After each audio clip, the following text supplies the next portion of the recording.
All right. I think we are live. I feel like it's been a little while since I've done a live stream, but having done one with Steve recently, I figured I'd try to jump back into it. Let me just do some audio checks real quick before we get started, and we can jump right in. This is probably going to be a series. If some of you guys are already tuning in, this will, of course, be recorded because I enjoy recording my journeys through various experiences, and this is definitely going to be one of them.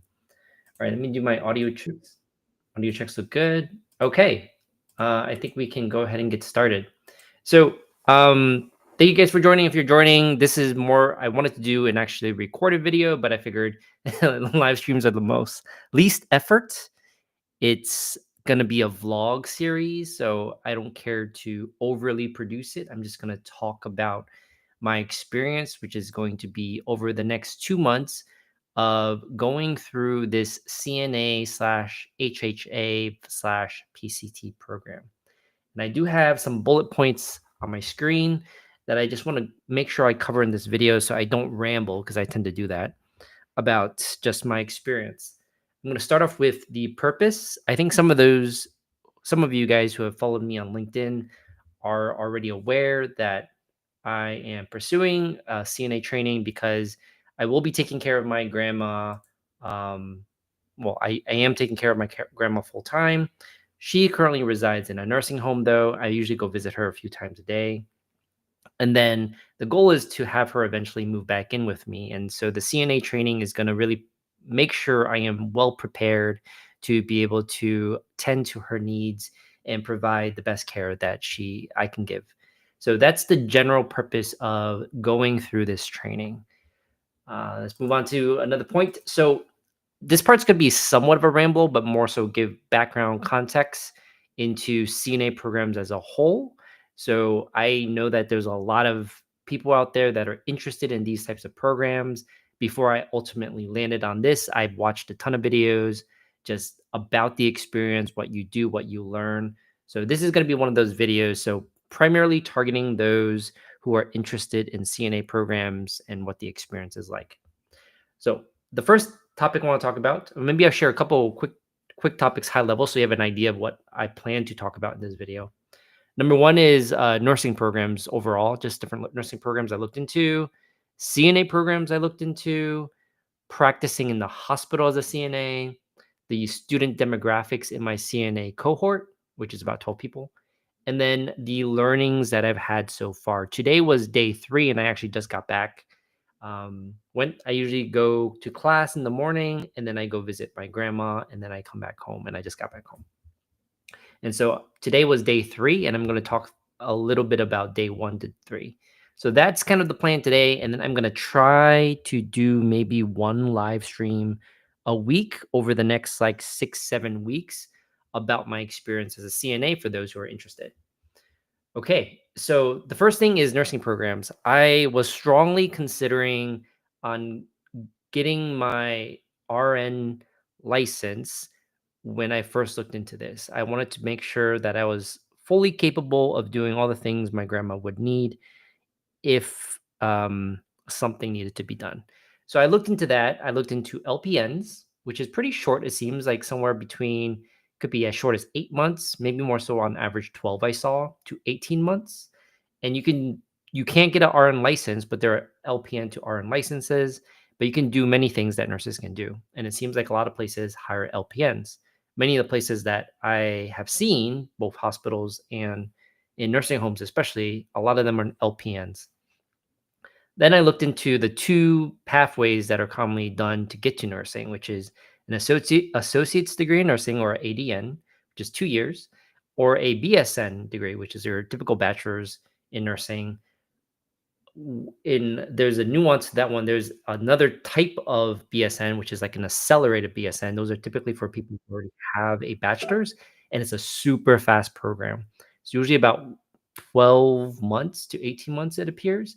And that was the one I was actually really interested in originally, just because I can expedite through a lot of things, or the ADN, but or the LPN. The problem was many of these programs, the TLDR is there's way too much of a time commitment, and it will completely detract from the entire experience of why I resigned in the first place.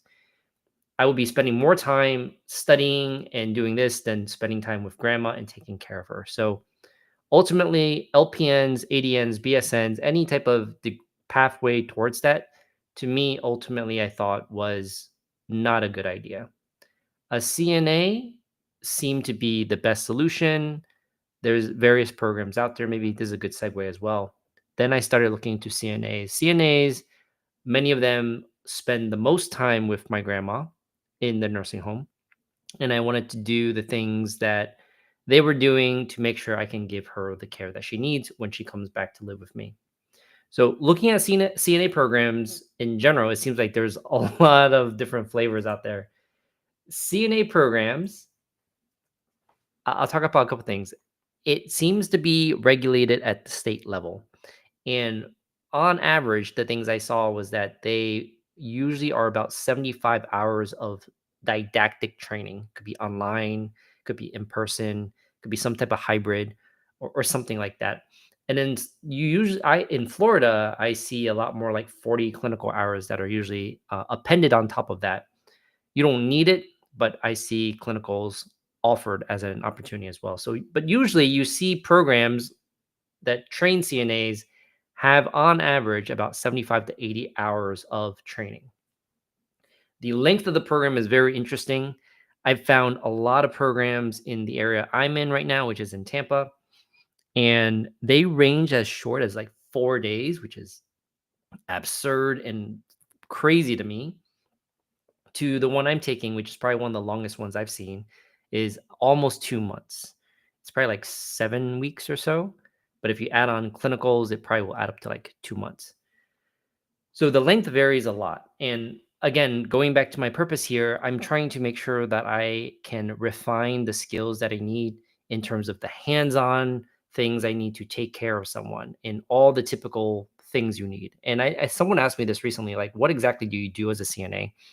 There's a lot of bodily fluids, first off, but I think one of the ways I like to describe it is the activities of daily living, or the ADLs, including, which is what I do, the intermediate activities of daily living, which is all the non-direct patient care stuff. So I manage her finances, manage her groceries, like like all this other stuff that's not directly related to the activities of daily living, which is like bathing, brushing your teeth, changing clothes, moving from place to place, all the things you typically need to survive as a typical human being. That's what a CNA does. So uh, there's that. And so going back to the length of the program, I wanted the program where I can take my time and practice my skills, which basically was longer programs, lots of hands-on, and most importantly, a in-person class. So I drive an hour to class every Tuesday, Wednesday, Thursday. It is a pain. I haven't commuted in so long, but in-person classes are really important to me to get that hands-on training. I don't think online classes is a good idea here. The cost of the program. So there's a variety of costs. Of course, the shorter programs or the private schools, all those kind of private, they get pretty expensive. It seems some of the most expensive I've seen was like $4,000 or $5,000. The one I'm taking is from a community college, as you can see here, Hillsborough Community College. That one was $1,000, and it's pretty nice. It includes like the course, which is 2 months. You have they pay for your CNA exam, they pay for a background check, they give you some textbooks, they gave us these scrubs.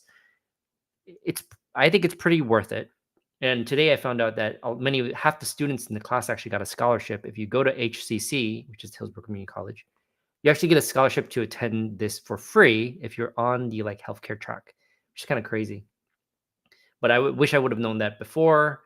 I probably would have looked into some of those options. But $1,000, all things considered, I think is actually really a really good deal.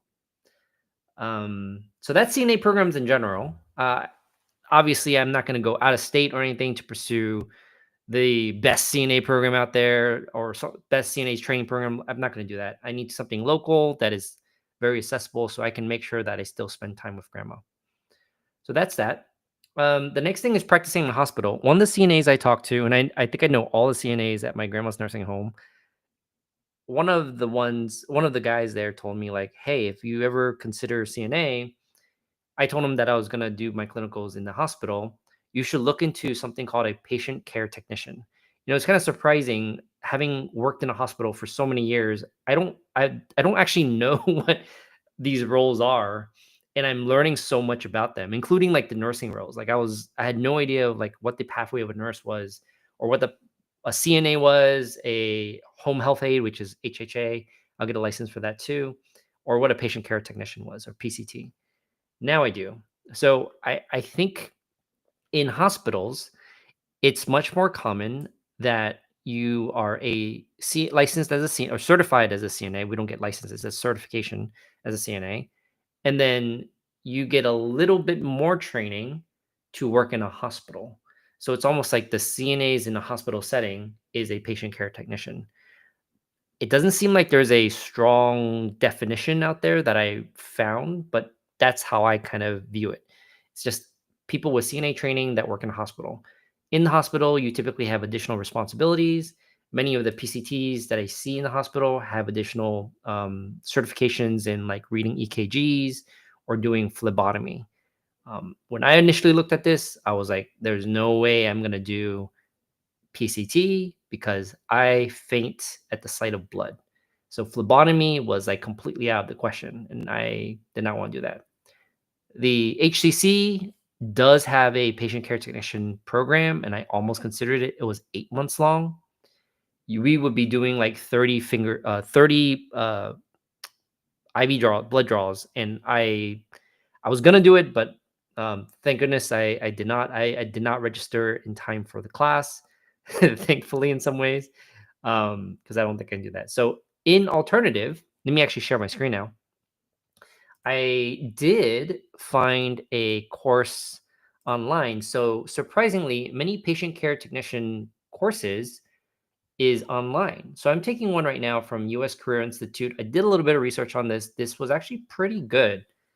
And some of the rationales was that many of the patient care technician, or to be certified as a patient care technician, you just need to understand the didactics, like the conceptual pieces, because most hospitals won't hire you without a CNA certification or a certification as a nursing assistant.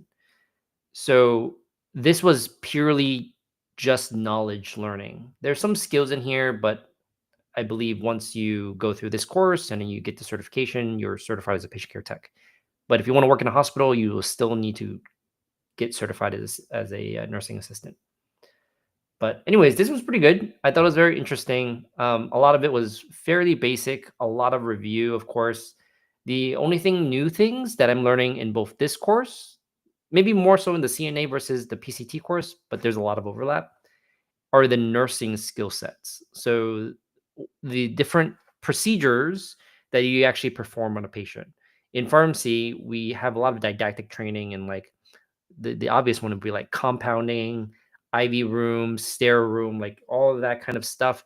But of course, we get basic training in like we get CPR, we get like vitals, reading pulses, doing all those kind of stuff. Those are very basic skills that I think most healthcare professionals get. But there's a lot of nursing skills that I'm learning that are pretty fascinating as a CNA, and I'll talk about that next. But this is the PCT course. I think I'm like 60 something % of the way through. and it's okay. There's a like again a lot of review here because we've taken many of these courses in the past, with the exception of some of the nursing skills, which I don't remember if it's actually here. I actually don't think there was many things that were new in this one. I think this is going to be some of the these would probably be some of the new ones. Most of these like we've learned. So that's PCT training. I will be doing my clinicals, which is 40 hours, and it's over 4 days. So it's 4 days of 10-hour day, 4 days that are 10 hours in length. And I'll be doing that at Tampa General. So that should be pretty fun. Okay, so next is, let me see, I want to talk about student demographics. So my class has 12 people. I'm not sure if some people are dropping because I see less and less people each day, and today's only day 3. Today there was only 8 people there, and I think yesterday there was like 9 or 10. I can't remember, but it was pretty fascinating because the student demographics of who goes into these courses it was surprising to me. Half the class are individuals that are going through this course to be a CNA to get patient contact hours to apply to other types of schools like PA school, medical school, and then many others are looking to do nursing school. I thought that was pretty fascinating. There's probably only like 2 or 3 of us, myself included, that are actually in this course primarily to get our certification as a nursing assistant. And I thought that was fascinating. I thought most people were here to just purely do CNA. So I thought that was kind of cool, but just want to mention that as the student demographics. It's a pretty small course. I kind of like that. Everyone's getting to know each other. We can all like we do the skills, lots of practice, lots of hands-on. And so it's actually been great to practice with other people.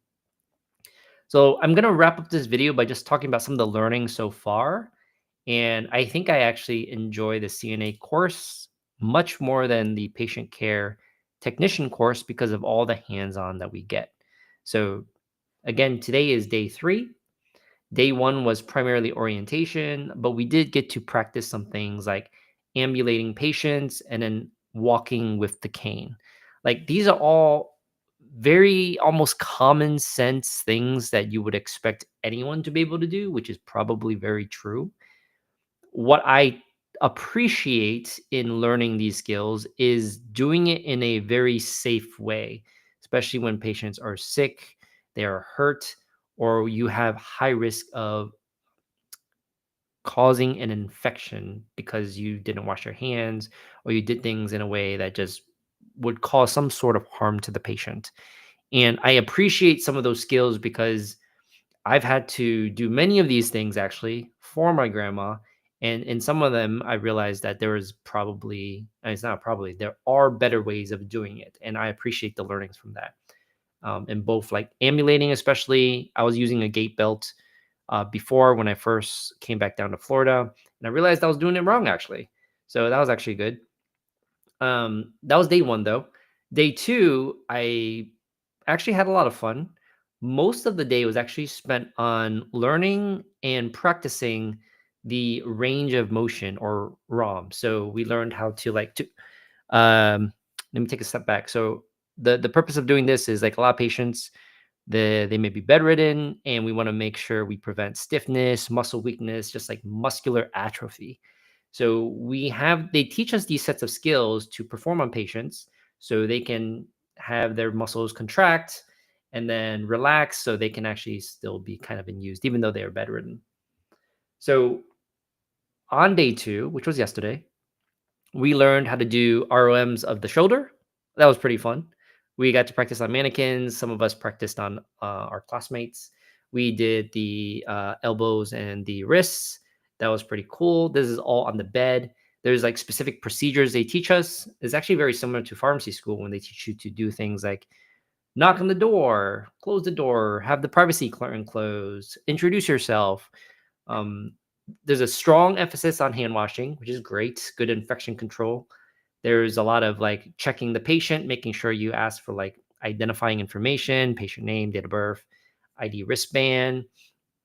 And then there's like things like cab. I thought that was interesting. I don't think I've learned this in pharmacy school, which is like cab is like the call light, making sure they have access to that. I think it was like assistance or something. I can't remember now. But basically just asking them if they need anything like water, a magazine, a book to read. And then B, which I do not remember what it was now, but um bed, the bed, lowering of the bed. You bring the bed back down to the lowest possible position, put safety the brakes on the wheels of the bed so they don't move around, all these kind of things. It's great. So I feel like these are very practical skills that will allow me to be as safe as possible when I'm in more of a direct care position with my grandma. But that was fun. And then the last one was like your lower extremity. So practicing range of motion of like lifting legs, bending the knees, and then doing it for the ankles as well. And then today was pretty fun. It was vitals. And this we've done in pharmacy school. So I'm pretty familiar with doing vitals. It's like blood pressure. We used a manual blood pressure cuff, checking respiratory rates, checking pulse, on like your radial artery, doing CPR practice on mannequins and infants, like for our BLS certificates. So that was nothing new, but it was fun because I've actually haven't used those skills in quite some time. But anyways, that's that. And then tomorrow we're going to be practicing changing of positions so patients don't get bed sores or decubitus ulcers. So making sure you're being very cautious when you're moving patients from side to side so you're not harming them. Okay. Oh, we have a question from Steven. Steven says CNA as a stepstone tracks with what I've seen as well. Oh, I can actually do this. CNA as a stepstone tracks with what I've seen as well. I know several who went on to become PA or RN then NP. It's super fascinating. I guess like a lot of people just do this for contact hours. It's interesting to me also because I'm doing it primarily for the CNA or even med school. Yeah, two of my classmates right now are doing it on their way to med school. So super fascinating who you meet in these courses. Okay, so I think that was it. I wanted to wrap up uh, that. I think that was it. Oh, I wanted to show one more thing actually. I'll show you my course module real quick. This is the CNA course.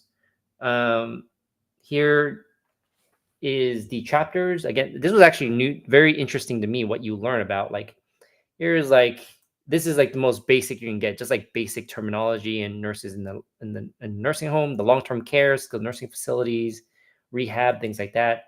Vital signs, we're doing this, infection control, first aid, ADTs, we haven't gotten to this, bed making, so making the bed appropriately, safety positioning. So we're learning this tomorrow, positioning. We saw a video about it today. I thought that was pretty cool. Personal care. Oh, I think we're doing this tomorrow too, like proper hand and nail care. I actually cut my grandma's nails. I think it's like every 3 weeks or something now, her hand nails. But very important skills, like very practical skills that, yes, it's common sense, but there's also a very safe way to do it. And you want to do it in a way that doesn't harm them.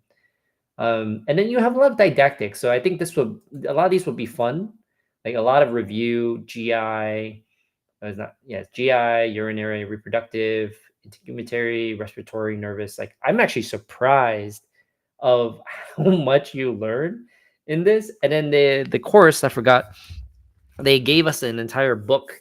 So we read 3 chapters a week, one chapter on Tuesday, another on Wednesday, another on Thursday. And it pretty much tracks with the schedules I showed there. And then they also have these 2 other ones where like this is what we're going to be graded on the exam when we get licensed. There's actually 2 parts. One is like a written exam, and then another is like you're actually going to perform these skills in a lab on a live person, which is usually like a partner student, and they grade you. So it's pretty interesting. And then the last thing maybe I'll say before we wrap up is it was pretty cool. I got one of these sphygmomonitor. I can't really. Oh no, this is a stethoscope. I have the BP cuff over there sitting on the desk, but this actually came from the patient care technician course that I'm taking online. So I thought that was cool. And that one seems like it's pretty cheap. It was like maybe $20. And I looked up the cost of a Littman, and those are like $300 to $500. It's insane. Anyways, I think that will wrap it up. Like I said, just talking about my experience. These are going to be very unproduced, very vlogish, especially for people who are interested in CNA programs. And I'm just going to talk about my experience and just things I've learned. Anyways, thank you guys for tuning in. If you guys are catching this on the recording, I hope this was interesting, especially for those who are aspiring to partake in CNA training. All right. I will see you guys